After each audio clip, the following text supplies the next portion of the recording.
Alors, nous allons voir maintenant comment manipuler l'historique. Alors, ce n'est pas quelque chose qui est forcément conseillé, mais il y a certains cas, lorsque l'on travaille en local, avant même de publier nos modifications, où on va avoir besoin de modifier un petit peu l'historique. Donc, il y a deux cas. Essentiellement, c'est lorsque l'on fait un commit un petit peu foireux, et l'autre cas, c'est lorsque l'on fait une fusion de différentes branches. Alors, on va commencer par le premier cas. Alors, je vais prendre un exemple concret. J'ai envie ici d'entourer ça de paragraphes. Donc je vais entourer mes éléments de paragraphe et je fais un petit commit. Donc je fais git commit-a-m et au niveau du message, je mets formatage de l'HTML. Lorsque je fais ce commit, je me dis, ah mince, là ce que j'aimerais bien faire, c'est en plus entourer tout ça d'une div qui aura la classe par exemple container. Le problème, c'est que je vais pas aller refaire un commit juste pour dire bah, j'ai rajouté la classe container. J'aimerais bien modifier le commit précédent en disant ah ben le formatage de HTML contient en plus cette modification là. Donc pour faire ça, on a la possibilité d'utiliser la commande amend. Donc la première chose, c'est de stager nos modifs. Donc on fait git add point. Donc maintenant si je fais un git statut, on va voir qu'il y a un fichier qui est prêt à être commit. Mais plutôt que de faire un git commit classique, je fais git commit-amend. Lorsque l'on fait ça, on va se retrouver avec un éditeur. Cet éditeur nous permet de changer le message de commit. Donc là, on va laisser directement le formatage de l'HTML et on sauvegarde. Et automatiquement, ça va modifier le commit précédent. Donc si je fais un git log-online, je vois que j'ai seulement le formatage de l'HTML. Et dans ce formatage de l'HTML, ben, j'ai mon formatage complet. En fait, le --amend permet de revenir sur le commit précédent. En fait, d'envoyer tout ce que l'on a stage dans le commit précédent. Donc ça permet, ben, si jamais on a besoin, de faire des hotfix. Par contre, attention, il ne faut pas aller le faire lorsque vous avez publié vos modifications. Il faudra vraiment le faire si vous venez de faire un commit et que vous avez envie de le modifier. Donc la manipulation de l'historique, c'est jamais une bonne chose, mais vous voyez que dans certains cas, ça peut être utile. Donc ensuite, l'autre cas où on va avoir besoin de manipuler l'historique, c'est lorsque l'on fait une fusion. Donc on va refaire un petit peu ce qu'on a fait tout à l'heure avec une branche de redesign. Donc histoire de repartir sur des bases saines, on va revenir en arrière jusqu'à ce commit là. Ouais, c'était ici. Donc on fait un git reset et on met le nom de ce commit. Et là, on va faire un reset hard, ce qui me permet de revenir en arrière. Donc je vais recréer une branche, git branch redesign. Et ensuite, je fais un git checkout redesign. Sur cette branche, je fais exactement la même chose que tout à l'heure. Donc on va imaginer que je fais un renommage du CSS, redesign. Donc là, je vais mettre git commit-a-m et on va mettre que l'on a ajouté un nouveau CSS. Ensuite, je vais créer ce nouveau CSS. Donc là, j'ouvre le dossier, je vais créer un nouveau dossier CSS. Et à l'intérieur, je vais créer un nouveau fichier. Donc je vais créer un nouveau document de texte. Voilà. Et on va l'appeler redesign.css. Et à l'intérieur, on va y mettre... Ah ben, il y avait déjà du code, impeccable.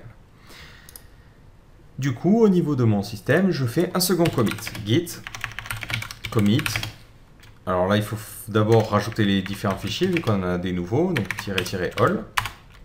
Et ensuite, hop, la même chose que tout à l'heure, ajout du fichier CSS. Ajout du fichier CSS.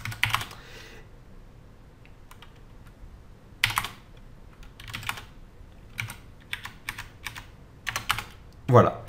Je vais me rendre sur ma branche master. Et sur la branche master, on va faire la même chose que la dernière fois, c'est-à-dire ajouter un petit salut. Salut les gens. Commit, hop, -a-m, ajout de salut.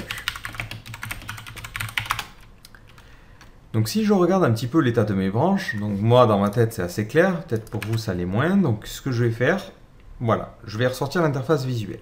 Donc j'ai ma branche redesign et ma branche master. Le problème, lorsque je fais une fusion, c'est que j'ai deux historiques séparés. Donc si jamais je veux voir ce qui a été fait, je suis obligé d'aller sur la branche redesign. Ce n'est pas très pratique. Ce que l'on aimerait bien faire, c'est se dire, bon, ben, toutes les commits qui ont été faits au niveau de la branche redesign, je les considère comme dans la branche master. Donc là, plutôt que de faire un merge, on utilise un rebase. Le fonctionnement est identique, sauf que on ne part pas de la branche sur laquelle on veut faire la fusion. On part de la branche qui va être renvoyée. Donc là, on fait un git checkout et on va aller sur notre petite branche de redesign. Donc là, si j'actualise, je suis maintenant sur la branche redesign. Et je vais lui dire, envoie les modifs de redesign sur la branche master. Donc ça va tout simplement ajouter les commits qui ont été faits, donc le ajout du salut, à notre branche redesign. Donc ensuite, on peut se rendre sur la branche master et ensuite faire un git merge classique. Donc là, c'est redesign.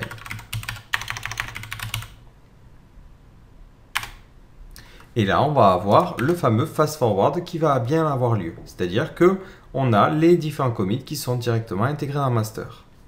Voilà, donc le rebase permet tout simplement de rapatrier les différents commits qui ont été faits sur une branche pour pouvoir ensuite être sûr de pouvoir faire un fast forward et d'avoir un historique qui est clean.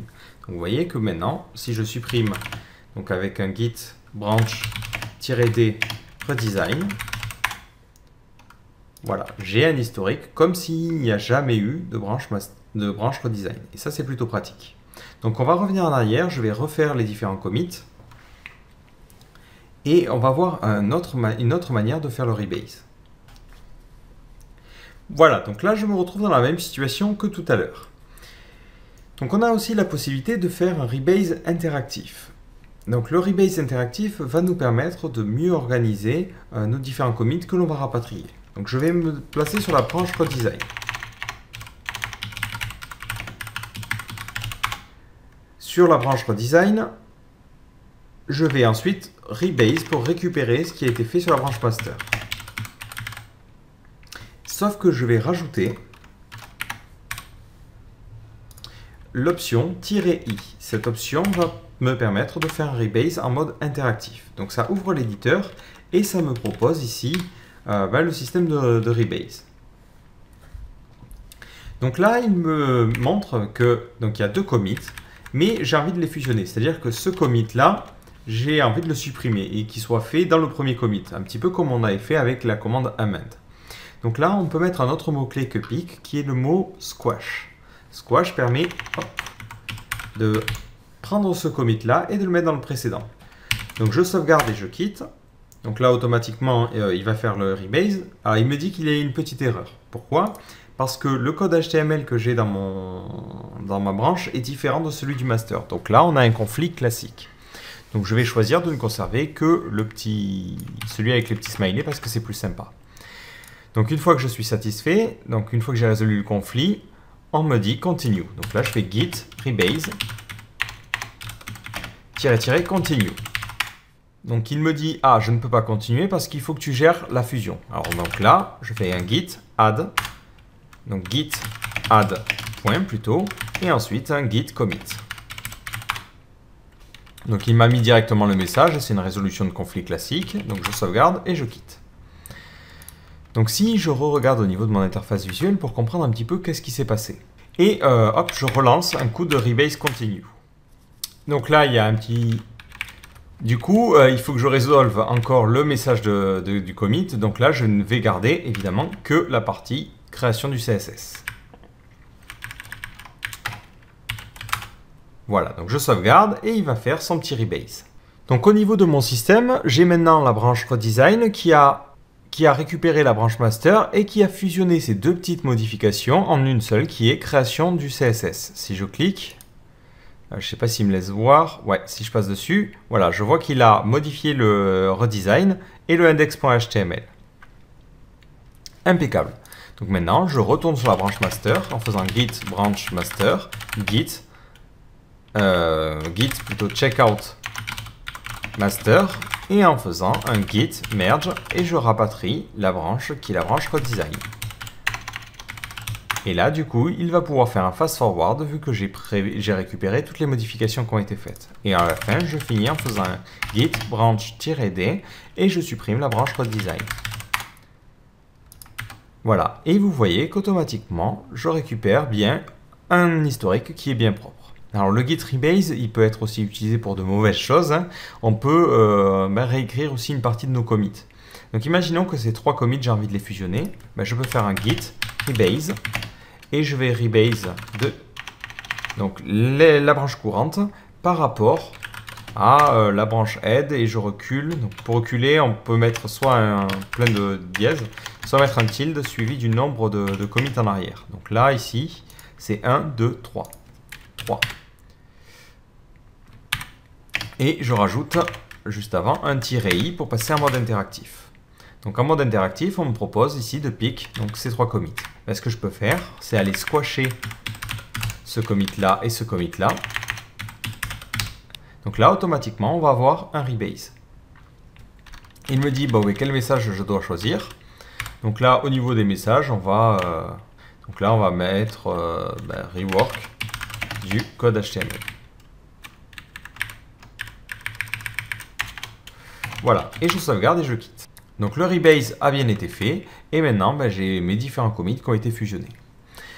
Donc le rebase nous permet de comme ça manipuler l'historique. Et en mode interactif, c'est vraiment génial si vous voulez réorganiser les commits, les choses comme ça. Imaginons que vous avez envie d'inverser ces deux-là, pas de problème, vous faites un git rebase, vous prenez les 2 derniers commits.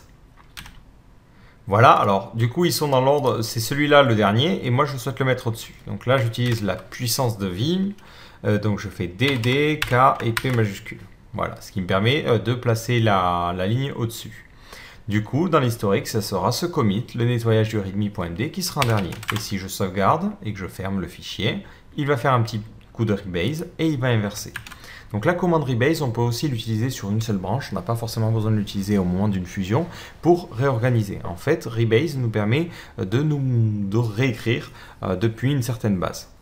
Donc là, vous voyez que ça permet, comme ça, de réécrire les commits de manière un petit peu plus propre. Donc ça, évidemment, ce n'est pas quelque chose que l'on va avoir besoin de faire tout le temps, mais c'est important de savoir le faire si jamais on en a besoin. Donc attention, il ne faut jamais faire ça sur des choses que vous allez publier. Donc on va parler de la publication dans le prochain chapitre, mais si vous publiez votre historique et que vous revenez dessus après coup, c'est pas bon du tout, parce que quelqu'un qui va récupérer le projet entre temps, il va plus rien comprendre. Vous allez avoir 2 historiques différents.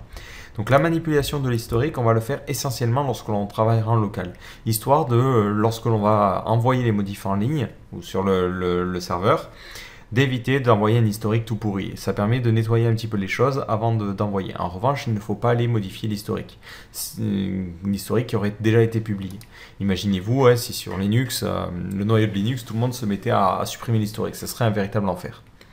Donc lorsque vous utilisez le rebase, et de la même manière lorsque vous utilisez la commande "-amend", il faut le faire seulement sur votre historique local. Ça peut être utile lorsque vous avez besoin de corriger des petits bugs ou de publier un historique plutôt propre. Voilà. Donc c'est une notion assez poussée, mais ça peut arriver d'en avoir besoin, donc c'est vrai que c'est important de bien le comprendre. Donc, dans le prochain chapitre, nous allons parler de la publication. Comment faire en sorte de distribuer notre dépôt, parce que jusqu'à maintenant, on est tout seul à travailler dessus. Et c'est pas forcément super intéressant. On loupe un gros aspect de Git.